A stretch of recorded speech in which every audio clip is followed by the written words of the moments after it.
Dear student, good morning. आज हम BA part third के इकोनॉमिक्स फर्स्ट पेपर का अध्ययन करेंगे। इससे पूर्व कक्षाओं में हमने अध्ययन किया था कि स्वतंत्र व्यापार एवं संरक्षण, जिसमें हमने अध्ययन किया था कि स्वतंत्र व्यापार का क्या अर्थ है, स्वतंत्र व्यापार के पक्ष में क्या तर्क है, स्वतंत्र व्यापार के विपक्ष में तर्क, अर्थात स्वतंत्र व्यापार से एक देश की अर्थव्यवस्था को क्या फ़ायदा होता है और क्या नुकसान होता है।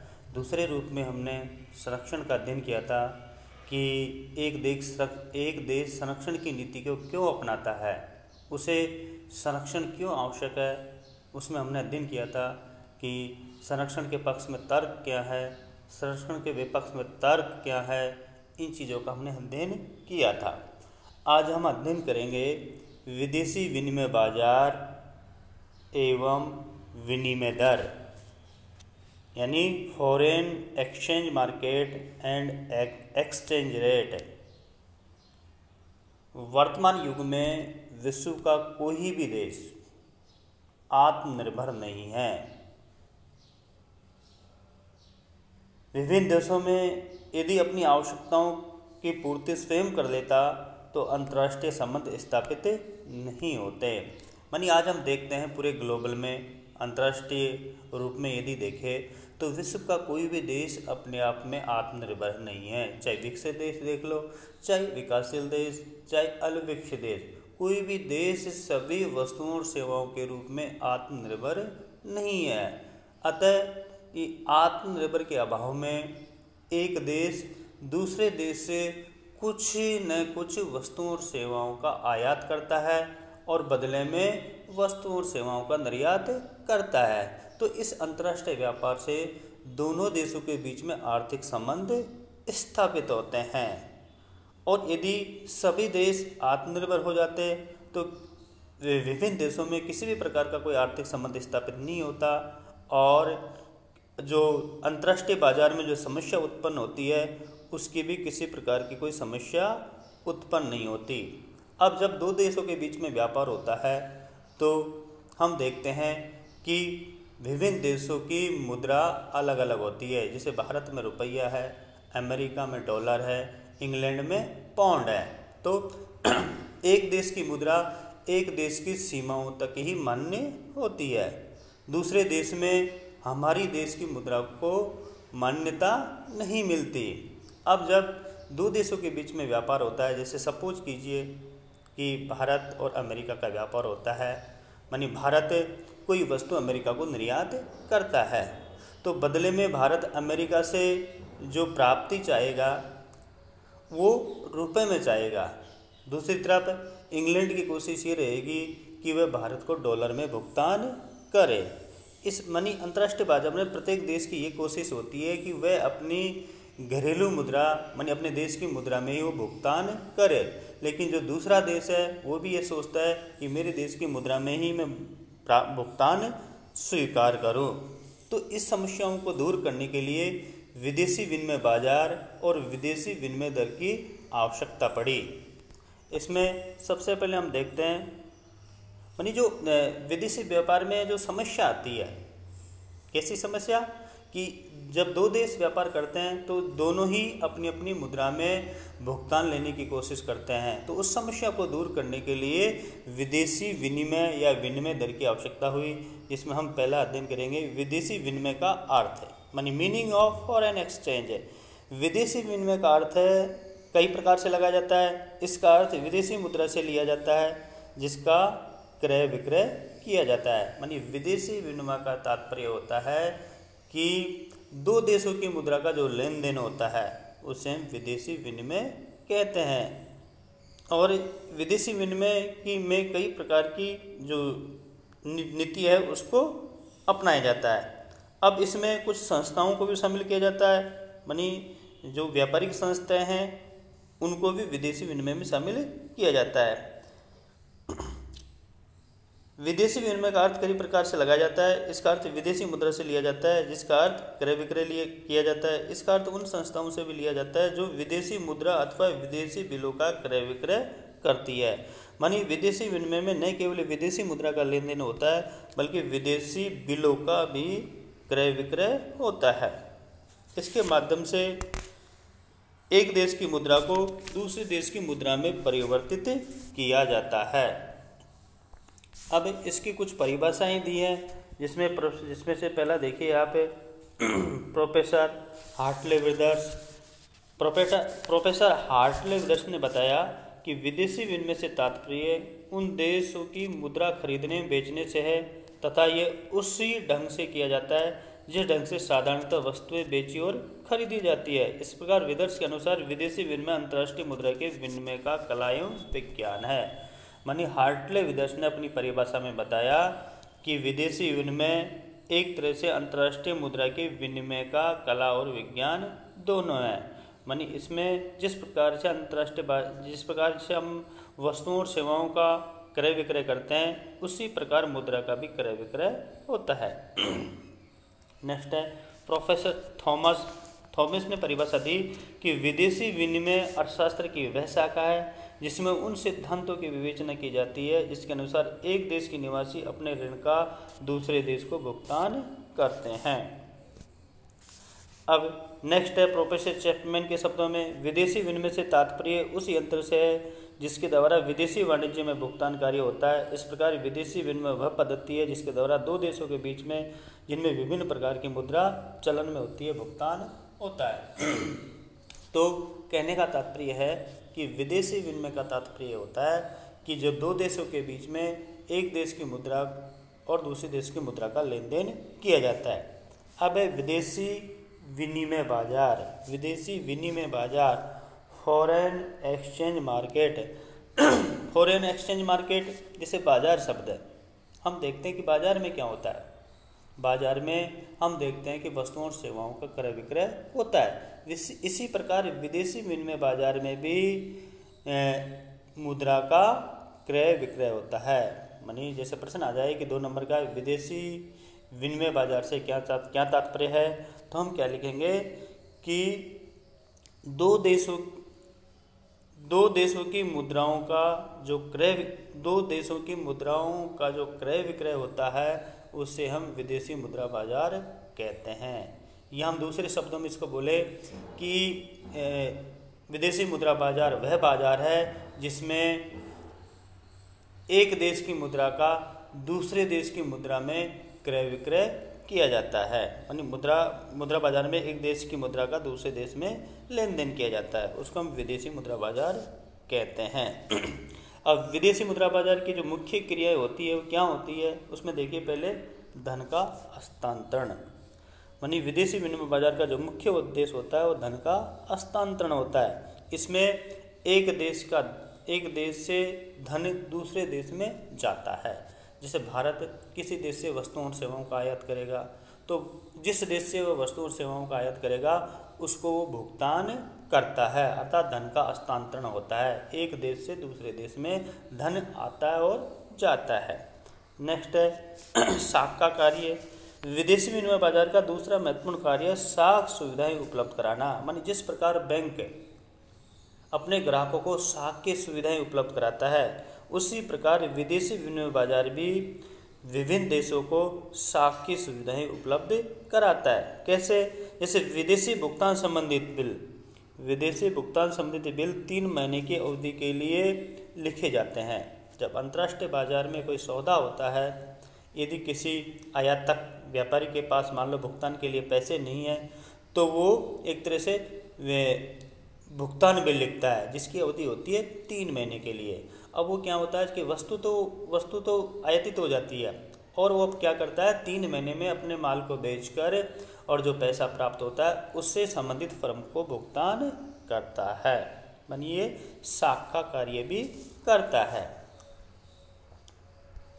नेक्स्ट है आपके सौदा की पेशबंदी करना। मानी विदेशी विनिमय बाजार में विदेशी विनिमय संबंधी सौदों की पेशबंदी करने की सुविधा रहती है। इन सौदों में जब किसी प्रकार के जोखिम की संभावना होती है तो इन बाजारों में इन जोखिमों को सुरक्षा करने की सुविधा रहती है। सौदों की पेशबंदी मानी विदेशी विनिमय बाजार में जोखिम की गारंटी भी दी जाती है। मानी किसी प्रकार का व्यापार से किसी व्यापारी को कोई जोखिम होती है, किसी प्रकार का विदेशी विनिमय में उतार चढ़ाव होता है, तो उस जोखिम से सुरक्षा का प्रबंध विदेशी विनिमय बाजार करता है। तो ऐसी परिस्थिति में विनिमय बाजार ऐसी हानियों के संबंध में सुरक्षा प्रदान करता है। कौन सी हानि? कि यदि विदेशी विनिमय बाजार में उतार चढ़ाव आता है तो उससे व्यापारी को होने वाली हानि से भी उसको सुरक्षा प्रदान की जाती है। अब विनिमय दर, जैसे कई बार प्रश्न भी आ जाता है आपके कि विनिमय दर से क्या आशय है। जैसे 2 नंबर का प्रश्न आ गया, विनिमय दर किसे कहते हैं? तो विदेशी विनिमय दर से आशय उस अनुपात से है जिस अनुपात में एक राष्ट्र की मुद्रा को दूसरे की राष्ट्र की मुद्रा में परिवर्तित किया जाता है। दूसरे शब्दों में यदि हम इसको ले तो विदेशी विनिमय दर का मतलब होता है कि एक देश की मुद्रा को दूसरे देश की मुद्रा में परिवर्तित करना ही विदेशी विनिमय दर कहलाता है। जैसे उदाहरण के तौर पर ये दे रखा है आपके कि $1 बराबर 60 रुपये। तो यहाँ पर देखो ये डॉलर है, ये डॉलर का चिन्ह है और हमारे रुपए का चिन्ह ये होता है ये हमारा रुपए का संकेतक है, ये अमेरिकन डॉलर का संकेतक है। तो यहाँ पर दे रखा है $1 बराबर 60 रुपये। तो ये विनिमय दर को बता रही है, अर्थात ये बता रही है यदि हमको $1 प्राप्त करनी है तो बदले में 60 रुपये देना है, और यदि अमेरिका को भारत से 60 रुपये लेना है तो बदले में $1 उसको देना है। माने $1 के बदले में 60 रुपये उसकी विनिमय दर है। अब इसकी कुछ परिभाषाएं दी है, उसमें क्राउथर के अनुसार विनिमय दर एक देश की इकाई के बदले में दूसरे देश की कितनी मुद्रा इकाई मिल सकती है उसका माप है। यानी क्राउथर बताता है कि विनिमय दर एक तरह से एक देश की एक इकाई के बदले में दूसरे देश की कितनी इकाइयाँ प्राप्त होती है। नेक्स्ट है हेन्स के अनुसार विनिमय दर एक देश की मुद्रा इकाई की दूसरे देश की मुद्रा में कीमत है। शेयर्स के अनुसार चलन मुद्रा के परस्पर मूल्यों को ही विनिमय दर कहा जाता है। मान जो मुद्रा चलन में होती है उसी को विदेशी विनिमय दर में शामिल किया जाता है। अब विनिमय दर को यहाँ पर मुख्य रूप से 2 भागों में बांटा गया है। विनिमय दर को एक तात्कालिक और दूसरी अग्रिम। तात्कालिक विनिमय दर किसे कहते हैं? तात्कालिक विनिमय दर से आशय उस दर से है जिस पर बैंक विदेशी भुगतान की व्यवस्था करता है। एक दिए हुए समय में तात्कालिक क्रय विक्रय दर को तात्कालिक विनिमय दर कहते हैं। माने तात्कालिक विनिमय दर उसे कहेंगे जिस पर एक बैंक विदेशी भुगतान की व्यवस्था या सुविधा प्रदान करता है। नेक्स्ट है अग्रिम विनिमय दर। भविष्य में क्रय विक्रय अथवा भविष्य में विदेशी विनिमय प्राप्त हेतु किए जाने वाले सौदों की दर अग्रिम विनिमय दर कह लेते हैं।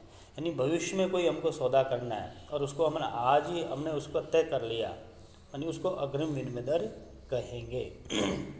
अब है विदेशी विनिमय दर का निर्धारण। यानी विदेशी विनिमय दर का निर्धारण कैसे होता है। अब तक हमने पढ़ा कि विदेशी विनिमय क्या है, विदेशी विनिमय बाजार क्या है, विदेशी विनिमय दर का क्या तात्पर्य है, विदेशी विनिमय दर के प्रकार। अब विदेशी विनिमय दर का निर्धारण कैसे होता है। माने जब 2 देशों के बीच में व्यापार होता है तो इसका निर्धारण कैसे किया जाए कि विदेशी विनिमय दर का निर्धारण कैसे किया जाए। माने जिस प्रकार हम देखते हैं कि हमारे आंतरिक बाजार में वस्तु की कीमत का निर्धारण कैसे किया जाता है, वस्तु की मांग और पूर्ति के द्वारा। माने विनिमय दर एक तरह से कीमत को प्रदर्शित करती है, किसकी? मुद्रा की कीमत को प्रदर्शित करती है। माने जिस प्रकार आंतरिक बाजार में वस्तु की कीमत का निर्धारण वस्तु की मांग और पूर्ति के द्वारा किया जाता है, उसी प्रकार विदेशी विनिमय दर का निर्धारण भी मुद्रा की मांग व पूर्ति के द्वारा किया जाता है। चित्र 1 में देखिए, हमने OX अक्ष पर लिया हमने विदेशी मुद्रा की मांग और पूर्ति, और चित्र O और Y अक्ष पर हमने लिया विनिमय दर। यहाँ पर चित्र में DD डिमांड वक्र को बताता है और SS सप्लाई वक्र को बता रहा है। मानी ये DD मुद्रा की मांग को बताता है और SS मुद्रा की पूर्ति को बताता है। तो यहाँ पर देखिए DD और SS वक्र P बिंदु पर काट रहे हैं। देखिए आप P बिंदु पर काट रहे हैं तो P बिंदु पर देखिए कि मुद्रा की मांग और पूर्ति तो होगी OL, मुद्रा की मांग और पूर्ति होगी OL, और विनिमय दर होगी यहाँ पर OR, विनिमय दर का होगी OR। मानी यहाँ पर मुद्रा की मांग और मुद्रा की पूर्ति P बिंदु पर आपस में बराबर होती है, और P बिंदु से हमने एक रेखा खींची क्षैतिज अक्ष पर, जो हमको प्राप्त होती है OL में, जो मुद्रा की मांग और पूर्ति को बताती है, और OR विनिमय दर को बताती है। अब सपोज कीजिए कि यदि मुद्रा की पूर्ति में वृद्धि हो जाती है और मांग में कोई परिवर्तन नहीं होता, अर्थात मुद्रा की पूर्ति में वृद्धि होगी तो हमारा मांग वक्र दाईं तरफ खिसकेगा, मानी इस तरफ दाईं तरफ खिसक जाएगा, और नया पूर्ति वक्र S1 हो जाएगा। अब देखिए नया पूर्ति वक्र हमारे पुराने मांग वक्र को P1 बिंदु पर काट रहा है, यानी P1 बिंदु पर ये बराबर है। यहाँ पर देखिए कि हमारा नया साम्य बिंदु से हमने लंबवत अक्ष पर मिलाया तो हमको R1 बिंदु मिला, और यहाँ पर हमको M बिंदु प्राप्त हुआ। तो यहाँ कहने का मतलब यह है कि जब मुद्रा की पूर्ति बढ़ती है तो विनिमय दर घट जाती है, मान R से घटकर क्या होगी R1, ठीक है, और मुद्रा की मांग और पूर्ति बढ़कर OL से बढ़कर OM हो जाती है। तो कहने का मतलब यह है यदि मुद्रा की पूर्ति बढ़ेगी तो विनिमय दर क्या हो जाएगी, घट जाएगी।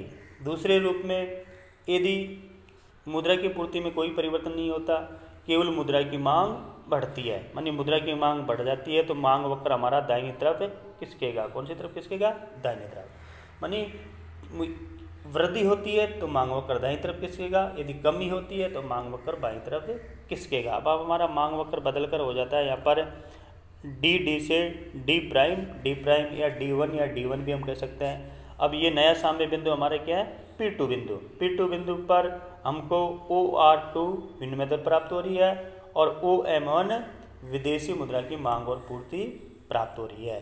तो इससे ये ज्ञात हुआ कि जब मुद्रा की पूर्ति में परिवर्तन नहीं होता और मुद्रा की मांग बढ़ जाती है तो विनिमय दर में भी वृद्धि हो जाती है, अर्थात विनिमय दर ऊपर की ओर खिसक जाती है, ठीक है। यानी कहने का मतलब वस्तु की मुद्रा की मांग बढ़ेगी तो विनिमय दर बढ़ जाएगी, और मुद्रा की पूर्ति बढ़ेगी तो विनिमय दर घट जाएगी। जिस प्रकार हमने मांग और पूर्ति में पढ़ा था कि किसी वस्तु की मांग बढ़ने पर उसकी कीमत बढ़ जाती है और उस वस्तु की मांग घटने पर कीमत घट जाती है। दूसरे रूप में उस वस्तु की यदि पूर्ति बढ़ेगी तो भी उसकी कीमत घट जाएगी, ठीक है।